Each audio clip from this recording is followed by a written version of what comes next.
I mean, just to Janae's point and to Dee's point about whether we are in a future Reconstruction or not, I mean, I have all the cynicism in the world, but the question of whether we will see the kinds of changes that people are on the ground fighting for will depend on whether or not people in power listen or take action. I mean, the sad truth is, now that we are 150 years removed from literal slavery, our 13% of black bodies are still 13% of black bodies. We punch outside of our weight class, but the truth is we're still losing these conversations in these decision-making places of power and privilege. What is the What?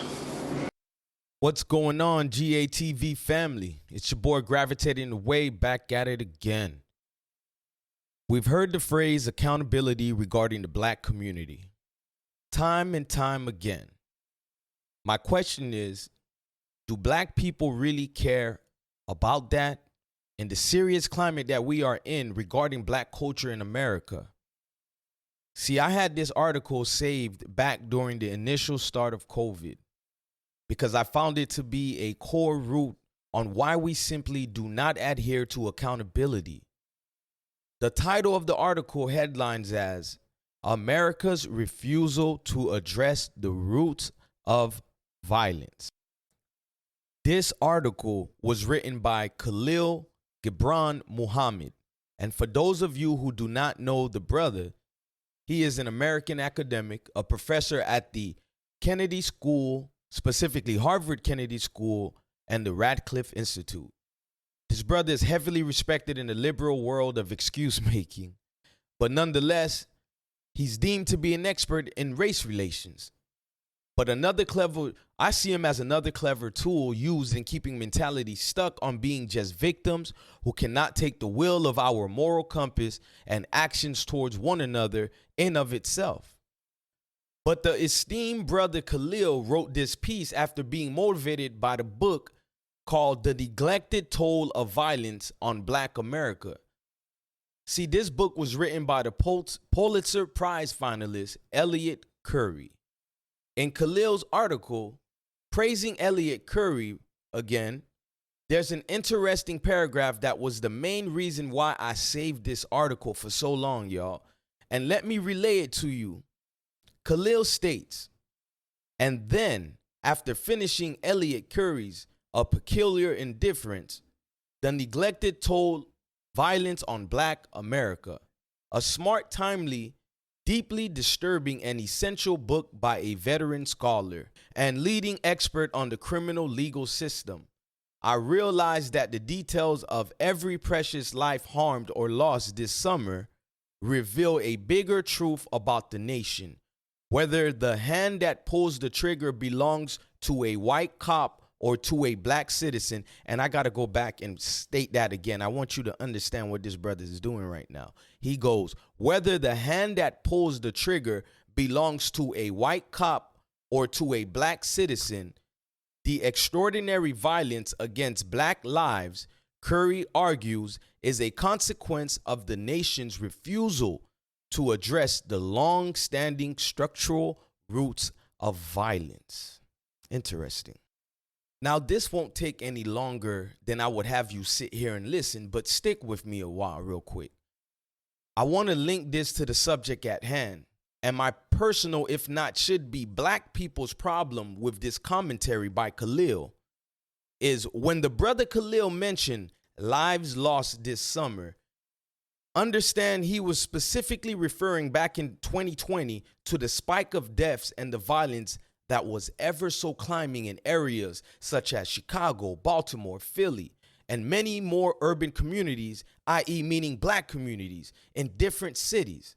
Folks, there is no coincidence that all of these cities have a pattern in its local government structure. They're all liberal cities. I think Khalil represents the many in our communities, no matter educated or not, successful or not, but the dismissive nature that is ripe in this article represents our mindsets in not taking responsibility. For where we are today as a people, how could we not take responsibility, y'all? So that maybe the children may have a chance ahead. See, Khalil also mentions that, yes, he realizes that basically every lives that were lost and still being lost today, by the way, that he realizes that those lives were precious, as he says. Yet when he states that it doesn't matter if a trigger was pulled by a white cop to a black citizen, nor if it was a on black circumstance. I mean, that's lazy, man. That's excuse making at its finest. I'd like to ask those of you listening, and I do appreciate it, by the way. I appreciate y'all rocking with me. Don't ever think I don't. But I would like to ask y'all that which component represents more of a turmoil, more of what's going on in all of your neighborhoods, in your respected cities and states. Particularly, I'm talking about the black community, i.e. urban communities. Is it the issue of white cops shooting black men, and in some cases, women? Or what most of us know, but because of political reasons and fear of being called a coon, Uncle Tom, sellout, you dismiss the obvious answer. It's us, folks. I know every one of you have more of a fear, if not worry, or rather awareness that you could or may not come home based off of someone that looks like you before a dirty white cops takes you out, man. When reading this article by Khalil, I fear that we have neglected holding ourselves accountable. Oh, this is a repetitive thing that I'm saying to you? You think I'm taking on the talking points of Republicans? A spun narrative pushed by racists to demean black lives lost? No, people. It's quite the opposite. Me, like many of you, have seen the destruction that black folks do to not just that black body on the cement floor, but the effects of what it is and what it does to a family. Children losing parents before they can even have a strong bond or be properly guided by values to possibly spearhead a responsible life. No, it's a cycle of trauma left behind. You've seen all of this, y'all. You've seen it. The pastor at the funeral trying to make us see the bright side of shit, while mama over there crying her heart out. The friends and cousins left with this feeling of vengeance. The stats continue to climb. Yet the Khalil Muhammads of the world will keep you as a victim. So instead of fighting back against this apathetic mentality we have, this lacking of care for life that goes on, we take the easier route. And we blame this damn white governmental structure. When will more of us step out to the forefront and say enough is enough? Listen, there are no more MLKs. There are no more Malcolm X's. And contrary to belief with that idiotic brother over there recently with his afro hobnobbing around in the White House with foolish Biden and lost identity Kamala Harris, that's not what we have today, y'all. We have been decimated away from black people looking for a leader. That's not the time we're in. We don't need a leader anymore. Those days are over. While it makes us feel good reading on, if you're like me, the many folks that was the limelight of our communities that came out to the forefront and stuck it out to help guide us. See, understand, we're not in that time anymore. We are at the final hour of being the collective. The village must reclaim order. See, while there should be an understanding that, yes, I do believe there is a intentional approach at railroading progress and blacks coming together in this community, but I'm at the mindset from what I see in the front lines every day, that there is no need for hard work by the government, by all the elements and integral parts that works in undermining us, in destroying us. when I know for a fact, just like the most of you, we do it better ourselves. We are COINTEL. We destroy each other more. Following grifters and scammers in the communities. Giving glory to pastors that only can give you religion when you need concrete work. Concrete results. Not feel-good moments or symbolic gestures. Think about what I'm saying. And if you're like me, again, just the feeling, this unbelievable fear that I am witnessing of people be reduced to damn near satanic actions against one another.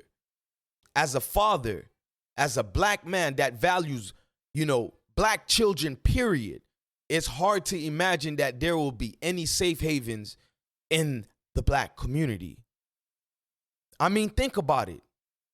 When you're wondering 10, 20 years from now, even today, personally, I'd like to ask, is there a black community?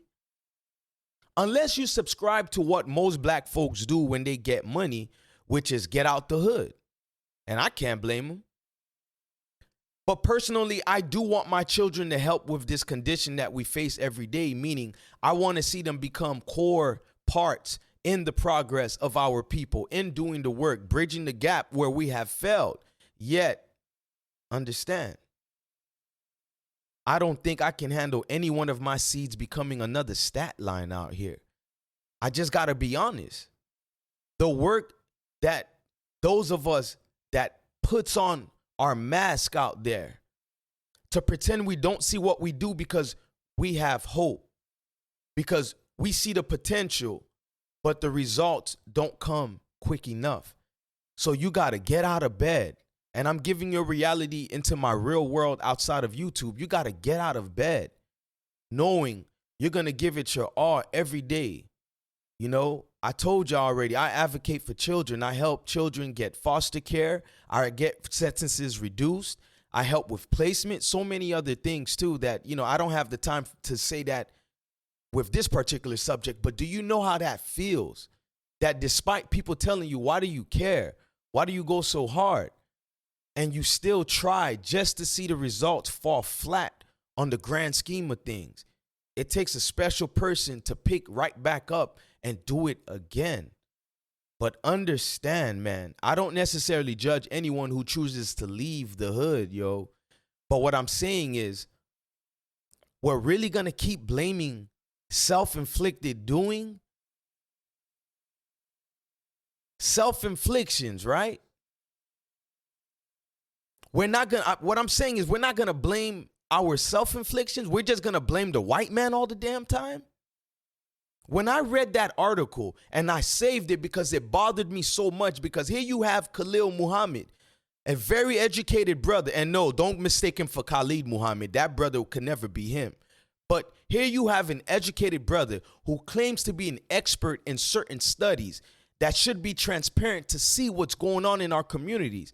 But once again, he puts the blame on the lack, basically, of empathy from the white government.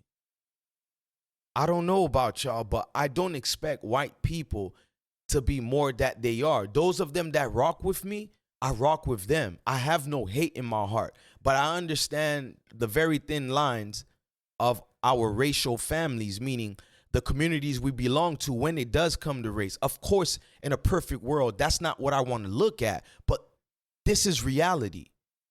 And for that brother to write an article that was motivated by a book written by a white man who doesn't have to deal with the ramifications of what goes on in our communities, because his communities doesn't have the problems we have. Yet that black brother praised this white man, basically once again keeping us as a crutch in this victim culture of ours, leaving us away from accountability when I know y'all feel me. We need that, man. We really need that. Of course, it's not the end all when it comes to our progress. You still got to look at economic situations and so many other things. But I'm telling you, the core of getting the balance again is being accountable, dealing with what we know that goes on.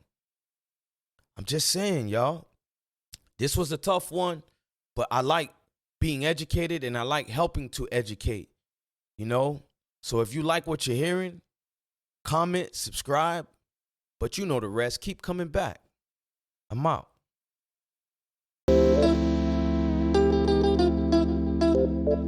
If it's love, I want everything. Touch my soul, touch my heart, don't judge my mental. They told me that life is simple, been real since Papa Pimple. I started out in the Renault Sonata, the presidential. Speak once and listen twice, they told me that less is simple.